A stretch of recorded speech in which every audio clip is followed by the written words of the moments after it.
Aliza talk के मुआज़्ज़िज़ सामीन को अलीज़ा कमल का सलाम। दोस्तों, उम्मीद करती हूँ आप सब खैरियत से होंगे, जहाँ रहें खुश रहें। आप सबके प्यार और सपोर्ट का बेहद शुक्रिया। आज का स्पेशल थैंक्स मिसेस सना का, जो कि यूके से बिलोंग करती हैं, और मिस्टर आसिफ अली का, जिनका ताल्लुक कराची पाकिस्तान से है। अगर आपने अभी तक मेरे ये 2 चैनल सब्सक्राइब नहीं किए तो अभी सब्सक्राइब कर लें। बढ़ते हैं कहानी की तरफ। शुरू करते हैं आज की कहानी। मैं फूफो के घर रहती थी। मेरा निकाह मेरे कज़न से हो गया था, मगर मेरा शौहर इस रिश्ते से खुश नज़र नहीं आता था। मैं बहुत उदास रहती। फिर अपनी उदासी दूर करने के लिए मैं अपना वक्त अपनी फूफो की बेटी मोमना को देने लगी, जिसका दिमागी तवाज़ुन दुरुस्त नहीं था। और तब मुझ पर इंकशाफ हुआ कि मेरी कज़न बज़ाहिर जैसे दिखती थी, वो वैसी हरगिज़ नहीं थी। और ये भी कि अक्सर तन्हाई में वो किसी से बातें करते हुए पाई जाती थी। एक रोज़ जब मैंने अपनी कज़न को बोलते हुए सुना तो ये सुनकर मेरी जान निकल गई। मेरी वही पागल कज़न। जब से मेरा निकाह हुआ था, फूफो का रवैया मुझसे बिल्कुल ही बदल गया था। वो जो पहले मुझ पर बहुत प्यार लुटाती थी, अब उनकी आंखों में मुझे अपने लिए सर्द मेहरे नजर आते। वो बात बात पर मुझे टोक देती। कभी कभार तो इतना जलील कर दिया करती कि दिल कई टुकड़ों में तकसीम हो जाता था। मगर मेरी मजबूरी थी। जब तक मेरी रुखसती नहीं हो जाती थी, मुझे अपनी फूफो के इशारों पर चलना था। मैं उनके हुक्म के खिलाफ नहीं जा सकती थी। फूफो की बेरुखी ने मुझे बहुत दुखी किया था। मेरी जिंदगी में एकदम से वीरानियां उतर आई थीं। इस दुनिया में वही मेरा वाहिद सहारा रह गई थी, और अब वो भी मुझसे आंखें फेर चुकी थी। ऐसा करते हुए उन्हें बिल्कुल भी याद नहीं रहा था कि मैं उनके मरहूम भाई की इकलौती बेटी हूँ। गैर महसूस तरीके से उन्होंने घर का सारा काम मेरे जिम्मे डाल दिया था और मेरे साथ मुलाजमाओं वाला सलूक करने लगे। मैंने महसूस किया वो मेरे निकाह से खुश नहीं थी। वो चाहती थी कि मेरा निकाह ख़त्म हो जाए, मगर क्यों, ये हकीकत मैं नहीं जानती थी, और शायद कभी जान ना पाते, जो अगर उस रोज़ मुझे सच्चाई का इल्म ना होता। मुझे अपनी फूफो का रवैया कभी बुरा ना लगता अगर मेरा शौहर मुझसे खुश होता। निकाह के कुछ वक्त के बाद मेरे शौहर का रवैया मुझसे बदल गया। हालांकि वो मेरा कज़न था और उसकी मेरे साथ बहुत अच्छी दोस्ती थी, मगर ना जाने ऐसा क्या हुआ था कि निकाह के बाद जब कुछ वक्त गुजरा तो उसका रवैया एकदम से रूखा हो गया और मेरे साथ बात ना करने के बहाने ढूंढने लगा और हर वक्त खुद को मसरूफ जाहिर करता। उसकी बेरुखी मेरा दिल दुखा रही थी। अभी तो हमारी शादी भी नहीं हुई थी और उसका ये रवैया था। जाने आगे क्या होगा। मेरे पास तो कोई ऐसा रिश्ता भी नहीं था जिससे मैं अपने दिल का हाल कह सकती। मैंने बहुत कोशिश की कि अपने शौहर के बदलते रवैये का सबब जान सकूं, मगर वो मुझे कुछ भी बताने को तैयार नहीं था। ऐसा लगता था जैसे उसका दिल मुझसे भर गया था। इस सोच ने मेरे दिल के कई टुकड़े किए थे। मैं चुप चुप सी रहने लगी थी, मगर वहां ऐसा कोई नहीं था जो मेरे दुख को समझ सकता। फिर मैंने खुद को वक्त और हालात के धारे पर छोड़ दिया और ख़ुद को मसरूफ़ रखने के लिए मैंने घर के काम के साथ साथ फूफो की बेटी के साथ वक्त गुजारना शुरू कर दिया। फूफो की बेटी मोमना दिमागी मरीज़ा थी। उसे दौरे आते थे। वो एकदम से चीखने चिल्लाने लगती, घर का सामान तोड़ती और ऐसे में कई बार खुद को तकलीफ़ पहुंचा चुकी थी। वो शुरू से ऐसी नहीं थी।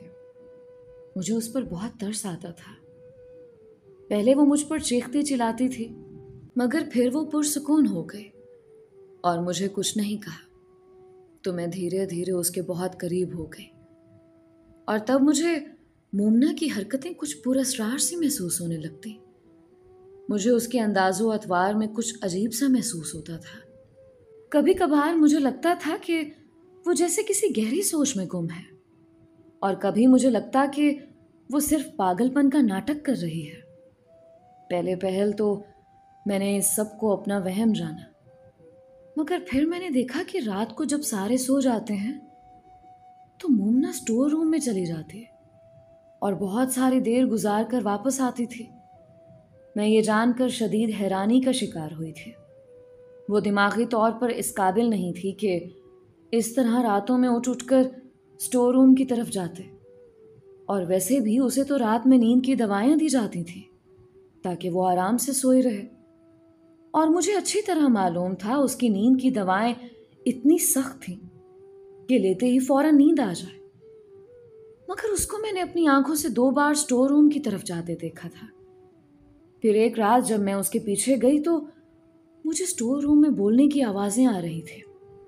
फिर इससे पहले कि मैं कुछ करती, मेरी फूफो की छोटी बेटी एकदम से वहां आ गई और सख्त लहजे में मुझसे कहने लगी, तुम्हें इस तरह आधी रात को हमारे घर की तलाशी नहीं लेनी चाहिए। फिलहाल तुम हमारे घर में मेहमान हो, तो बेहतर यही होगा कि मेहमान बनकर रहो। स्टोर रूम में हमारा बहुत सा कीमती सामान पड़ा हुआ है, अगर वो चोरी हो गया तो उसका जिम्मेदार कौन होगा? मैं अपनी कज़न की बातों का मफहूम अच्छे से समझ गई थी। मुझे शदीद जिल्लत का एहसास हुआ था। वो मुझे चोर कह रही थी, माना मैं उसके घर में रहती थी, मगर ऐसी नहीं थी कि कोई ऐसी गिरी हुई हरकत करती। मुझे बहुत रोना आ रहा था। मैं दौड़कर अपने कमरे में चली गई। जब खूब रो कर दिल हल्का हो गया तो मुझे लगने लगा उसने ये बात शायद जानबूझकर की, ताकि मैं इस घर के मामलात में दखल अंदाजी देना बंद कर दूं। शायद वो भी जानती थी कि मोमना स्टोर रूम में जाती है।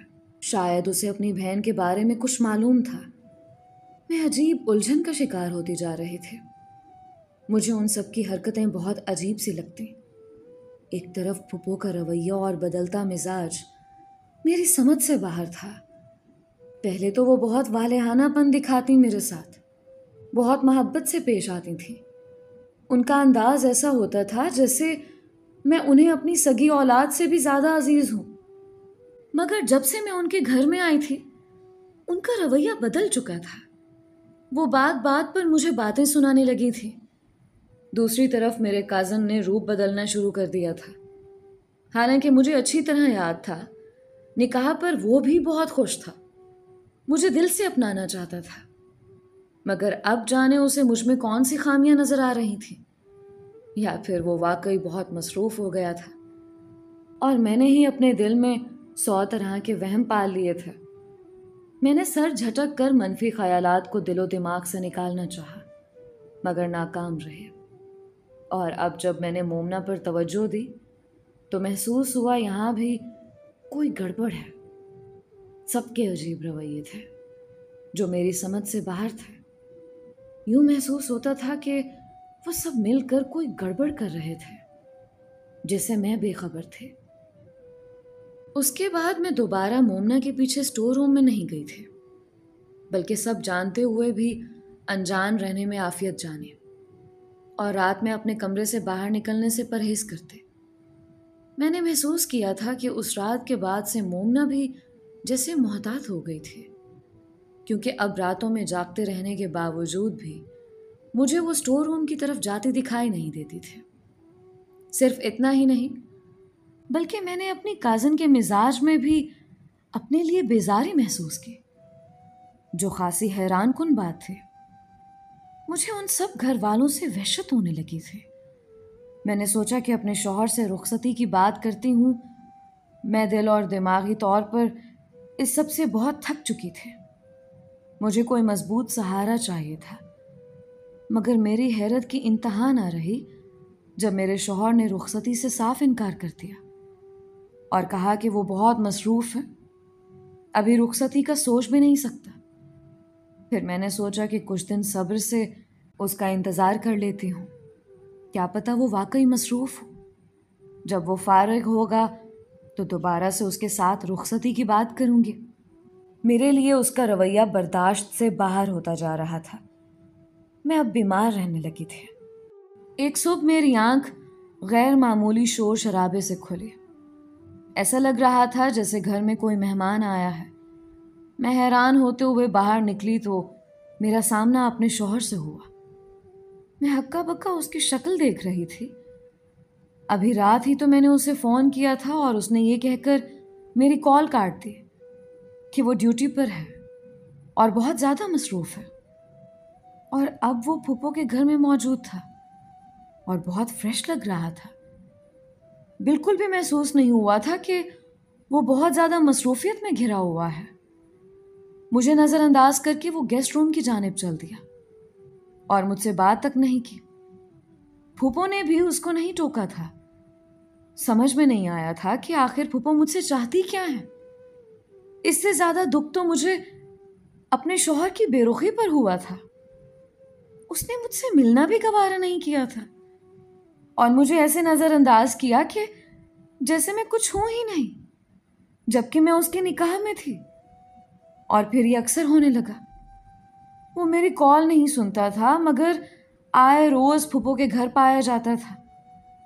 कुछ वक्त फूफो और उसकी बेटियों के साथ गुजारता, फिर वहीं से वापस लौट जाता था।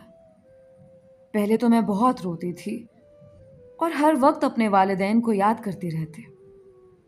फिर मैंने सब्र करना सीख लिया और अपने सारे मामलात अल्लाह पर छोड़ दिए। जो भी होगा देखा जाएगा। वो ज़ात बेनियाज है। मैं जानती थी मेरा अल्लाह मेरे साथ कभी कभी भी बुरा नहीं होने देगा। मैंने अपने अल्लाह की इबादत शुरू कर दी थी, लेकिन मोमना को वक्त देना नहीं छोड़ा था। हालांकि मुझे उसकी हरकतें बहुत उलझन में मुब्तला कर रही थी। और फिर जल्द ही मुझ पर यह राज भी खुल गया जब एक रोज मैं छत पर कपड़े धोने के बाद नीचे आई।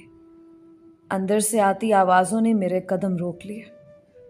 वो बातें सुनकर मेरा सर चकरा गया था और मेरे पैरों तले से ज़मीन निकल गई थी। मैं कभी सोच भी नहीं सकती थी हकीकत इतनी भयानक होगी।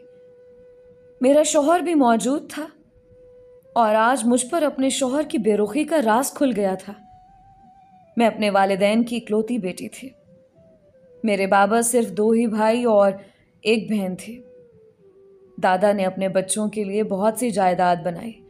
दादा ने फूफो की शादी अपने से भी ऊंचे और बड़े घराने में की थी। फूफो के ससुराली बहुत अमीर थे और शायद बेतहाशा दौलत का रोब और दबदबा था कि फूफो बहुत कम ही हमारे घर आते। बल्कि फूफा की जिंदगी में तो फूफो का हमारे घर आना जाना ना होने के बराबर था। मगर वो अपने घर में खुश थी। मेरे बाबा अपने बहन भाइयों में सबसे बड़े थे, मगर वो 10 साल तक औलाद की नेमत से महरूम रहे। 10 साल बाद मेरी पैदाइश हुई थी, इसलिए अपने कज़नों में सबसे छोटी थी। मेरे चाचू का भी इकलौता बेटा था। बेटे की पैदाइश पर चची का इंतकाल हो गया था। चची की वफात के बाद अम्मी ने मेरे कज़न को पाला था। चाचू को अपनी बीवी से बहुत प्यार था। जब ही वो ज़्यादा अरसा जिंदा नहीं रहे, बहुत जल्द अपनी बीवी से जा मिला। माँ बाप के इंतकाल पर मेरा कज़न बहुत दुखी था, मगर मेरे वालिदैन के बेतहाशा प्यार से जल्द ही संभल गया था। हमारी छोटी सी फैमिली में बहुत ही मोहब्बत और सुकून था। मेरी अपने कज़न हमाद के साथ बहुत बनती थी। वो मुझसे 6 साल बड़ा था, मगर समझदार लोगों की तरह मेरा ख्याल रखता था। वक्त गुजरता गया, हम दोनों ने जवानी की दहलीज पार कर ली। हमारे प्यार में कोई कमी नहीं आई थी, बल्कि वक्त गुजरने के साथ साथ हमारे प्यार में इजाफा हुआ था। मैं अपने वालिदैन से ज़्यादा अपने कज़न के करीब थी। फिर हमारे घर अचानक फूफो का आना जाना शुरू हो गया। फूफा का इंतकाल हो चुका था। उनके इंतकाल के बाद फूफो आज़ाद थी और अपनी मर्जी से कहीं भी आ जा सकती थी। फूफो की 3 बेटियां और एक बेटा था, जो अपनी बहनों से बड़ा था। वो कभी भी हमारे घर में नहीं आए थे। हमने फूफो के बच्चों को सिर्फ तस्वीरों में देखा था। फूफो मुझसे बहुत प्यार करती थी। वो जब भी हमारे घर आती, मेरे लिए ढेरों तोहफे तहाइफ और सामान लाया करती थी। मैं अक्सर फूफो से पूछती कि उनके बच्चे उनके साथ क्यों नहीं आते, तो मेरी बात पर फूफो फीका सा मुस्कुरा देती और फिर एक रोज़ पता चला फूफो की सबसे बड़ी बेटी दिमागी मरीज़ा थे। वो पहले तो बिल्कुल ठीक ठाक थी, मगर अचानक ही उसका दिमागी तवाज़ुन बिगड़ गया और वो अपने हवासों में नहीं रही थी। शायद वो अपने बाप से बहुत ज़्यादा प्यार करती थी और अपने बाप की मौत बर्दाश्त नहीं कर पाई थी। फूफो का कहना था कि वो अपने बाप की वफ़ात के बाद ही ऐसी हुई थी, वरना अपने बाप की ज़िंदगी में तो वो बिल्कुल ठीक थी। यही वजह थी कि फूफो के बच्चे उनके साथ नहीं आते थे। फिर उन्हीं दिनों हमाद की आर्मी में सिलेक्शन हो गई और उसे ट्रेनिंग के लिए दूसरे शहर जाना पड़ा। हमाद के जाने का सुनकर मैं बहुत अफसुर्दा हुई थी। हमाद के बगैर रहने का मैं तसव्वुर भी नहीं कर सकती थी और अब वो एकदम से इतनी दूर जा रहा था। मैंने रो रो कर अपना बुरा हाल कर लिया था। हमाद भी मेरी वजह से बहुत परेशान था। फिर उसने मुझसे ढेरों वादे लिए कि वो हर वीकेंड पर मुझसे मिलने आएगा और उसके बाद चला गया। फूफो ने जब ये देखा तो बेइख्तियार मेरे वालिदैन को टोक बैठी। बेटी ज़ात है, ये सब अच्छी बात नहीं है। आपने कल को इसकी शादी करनी है, ये वहाँ जाकर क्या करेगी? ये तो हर बात पर हमाद को बुलाती रहेगी। तो कौन मर्द ये सब बर्दाश्त करता है? फूफो की बातों ने पापा को सोचने पर मजबूर कर दिया और तब ही जब अगली छुट्टी पर हमाद वापस आया तो बाबा ने अचानक से मेरा और हमाद का रिश्ता कर दिया। हम दोनों इस रिश्ते पर बहुत खुश हुए थे। मैं तो खुशी से फूले नहीं समा रहे थे। बाबा ने हम दोनों का निकाह कर दिया। ऐसा लगता था जैसे बाबा और अम्मी इसी निकाह के इंतज़ार में थे। मेरे निकाह के कुछ ही वक्त बाद एक रोज़ अम्मी और बाबा का एक्सीडेंट हो गया। अम्मी ने मौके पर ही दम तोड़ दिया, जबकि बाबा कुछ दिन हॉस्पिटल में रहे थे और अपनी टूटती सांसों में बाबा ने फूफो से गुजारिश की थी कि जब तक हमाद अपनी नौकरी में सेटल नहीं हो जाता, फूफो मुझे अपने पास अपने घर में रखे और फिर अपने ही घर से मुझे रुखसत करें। बड़ा भाई अपनी आखिरी सांसों में बहन से गुजारिश कर रहा था, जो वो किसी सूरत रद्द नहीं कर सकती थी। फूफो के हाँ करते ही बाबा ने आंखें बंद कर ली। बाबा अम्मी की वफात मेरे और हमाद के लिए किसी कयामत से कम नहीं थी। हम दोनों की दुनिया अंधेर हो गई थी। मेरा बहुत बुरा हाल था। हमाद ने मुझे बहुत मुश्किल से संभाला था। फिर कुछ वक्त अपने घर रहने के बाद हमाद वापस चला गया और फूफो मुझे लेकर अपने घर आ गई और तब मैं पहली बार उनके बच्चों से मिली थी। फूफो ने मेरा तारुफ अपने बच्चों के साथ सरसरी सा करवाया और फिर एक कमरा मुझे रहने के लिए दे दिया। शुरू में तो अपने वालिदैन के गम में डूबी रही, मगर जब मुझे सब्र आया और कुछ हवासों में लौटी तो मैंने महसूस किया कि फूफो का रवैया मुझसे बदल चुका है। वो अब पहले जैसा वालेहानापन नहीं दिखाते और ना ही मेरे साथ प्यार से पेश आते, बल्कि उन्होंने मुझे वक्त देना बिल्कुल ही छोड़ दिया था। एक रात जब मैंने उसे कॉल की तो हमाद ने पहले तो मेरी कॉल नहीं उठाई, मगर जब मैंने उसे दोबारा कॉल की तो उसने कॉल उठाकर मुझे बहुत डांटा। उसका कहना था कि वो बहुत मसरूफ़ है और मैं उसे तंग कर रही हूँ, और फिर मेरी सुने बगैर ही कॉल काटते। मुझे हमाद के रवैये ने बुरी तरह तोड़ दिया था। मैं सारी रात रोती रही और फिर जाने कब मेरी आंख लगे, मुझे कुछ पता नहीं चला। सुबह जब मेरी आंख खुली तो दिन के 10 बज रहे थे और फिर अक्सर ऐसा होने लगा। हमाद मुझसे तो बात नहीं करता था, मगर फूफो के घर आ जाता था और फूफो और उसकी बेटियों के साथ वक्त गुजार कर वापस चला जाता, मगर मेरी तरफ देखना भी गवारा नहीं करता था, ना कभी मुझसे मेरा हाल पूछता।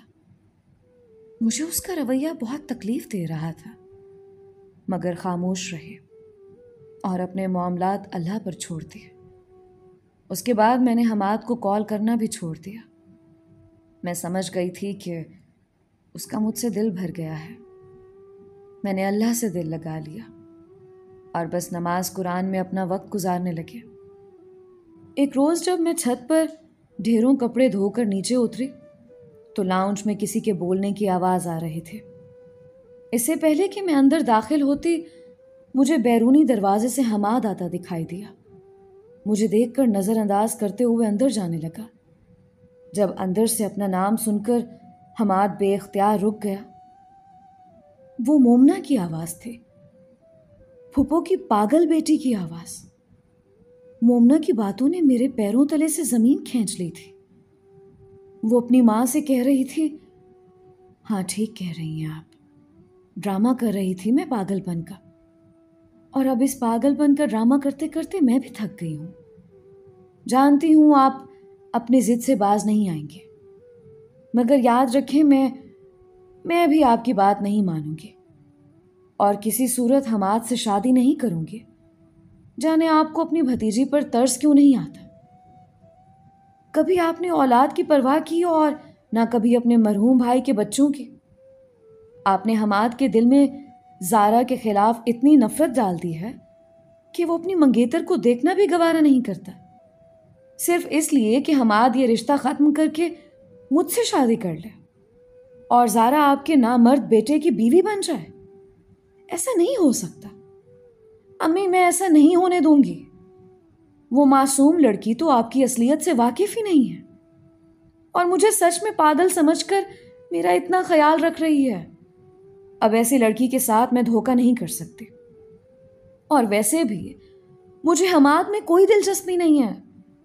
मैं अपनी पसंद आपको बता चुकी हूं और मुझे पता था आप मुझे मेरी पसंद से शादी कभी नहीं करने देंगी। इसलिए मैंने पागलपन का ड्रामा किया और जब देखा कि आप फिर भी नहीं सुधर रही तो अब वहाब से निकाह कर लिया।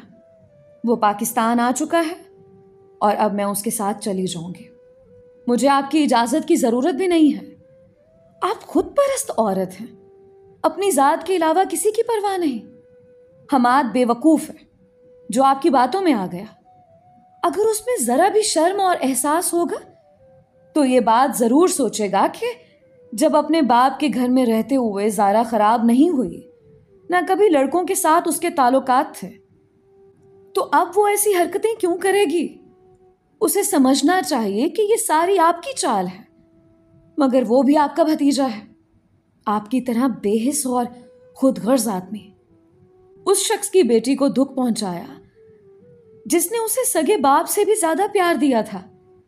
आप सब लोग मिलकर यतीम और मस्कीन लड़की के साथ जुल्म कर रहे हैं। अल्लाह के अजाब से डरें, अभी भी वक्त है। ज़ारा को हमाद के साथ रुखसत करते हैं, वरना अल्लाह की लाठी बेआवाज है और आप खुद 3 बेटियों की मां हैं। मोमना की बातें थी या खंजर जो दिल के आर पार हो रहे थे। मैं पत्थर की हो चुकी थी।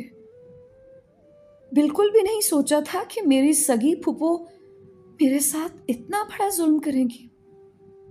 और हमाद कैसे फूफो की बातों पर यकीन कर लिया। फूफो ने मुझे बदकिरदार कहा और उसने यकीन कर लिया। ऐसा कैसे हो सकता था। मैंने जख्मी नजरों से हमाद की तरफ देखा तो वो भी मेरी जानिब भी देख रहा था। उसकी आंखों में शर्मिंदगी वाज़ेह थी। फिर इससे पहले कि हमाद मेरी तरफ बढ़ता, मैं दौड़ते हुए अपने कमरे में चली गई और खुद को बंद कर लिया।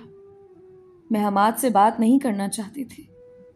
उसने मेरा दिल तोड़ा था, मुझे उस जुर्म की सजा दी थी जो मैंने कभी किया ही नहीं था। इतने वक्त से उसने बिना किसी सबूत के मुझे अजियत में डाले रखा। अपना राज खुल जाने पर फूफो एकदम से डर गई। हमाद मुसलसल मेरे कमरे का दरवाज़ा बजाकर मेरी मिन्नत कर रहा था कि मैं एक बार उसकी बात सुन लूं, मगर मैंने सोच लिया था मैं इतनी आसानी से हमाद को माफ़ नहीं करूंगी। उसने मेरी ज़ात का गुरूर तोड़ दिया था। हम एक साथ एक घर में पले बड़े थे, इस बात का भी हमाद ने एहसास नहीं किया था। जाने कितनी देर मेरे कमरे का दरवाज़ा बजाकर जब थक हार कर हमाद चला गया तो मैंने अपना सामान समेटा और चुपचाप हॉस्टल में जाकर रहने लगे। फूफो ने मुझे रोकने की कोशिश नहीं की थी। जो कुछ वो मेरे साथ कर चुकी थी उसके बाद तो उनमें इतनी भी हिम्मत नहीं थी कि वो सर उठाकर मुझे देख सकती, और हमाद को कबूल करने के लिए भी मुझे वक्त चाहिए था। इसलिए मैंने सबसे राब्ता ख़त्म कर लिया। हमाद हर रोज़ मेरे हॉस्टल आता था, मेरे फ़ोन पर कॉल करता था, मुझे मैसेजेस भेजता था, लेकिन मैं उन सब का जवाब नहीं देती थी। मैं चाहती थी कि उसे एहसास हो, उसने जिस कदर मुझे तंग किया, मुझे इग्नोर किया, दूसरों की बातों में आकर मेरे किरदार पर उंगली उठाए, उसे इन चीज़ों की सज़ा मिलना ज़रूरी थी। अगर आज मैं हमाद को इन बातों का एहसास ना दिलाती तो आने वाले वक्त में शायद वो कभी भी मेरा एहसास नहीं करता। हम जिनसे मोहब्बत करते हैं उनको एहसास दिलाना भी बहुत ज़रूरी होता है। मैं जानती हूँ इस दुनिया में हमाद के सिवा मेरा और कोई नहीं है, क्योंकि फुप्पो की हकीकत तो मुझे मालूम हो चुकी थी। हमाद मेरा शौहर है, लेकिन मैं इस रिश्ते को भी कुछ वक्त देना चाहती थी। दोस्तों, ये थी हमाद और ज़ारा की कहानी। उम्मीद करती हूँ कि इस कहानी से आपने बहुत कुछ सीखा होगा। अपने किसी भी रिश्ते पर एतबार ना करें, क्योंकि आपको नहीं पता कि आपके पीछे कौन किस तरह से चाल खेल रहा है। अपनी राय का इजहार कमेंट्स में ज़रूर किया करें। मिलते हैं एक नई कहानी के साथ। अलीज़ा कमल को इजाज़त दीजिए। अल्लाह हमारा हामी नासिर रहे।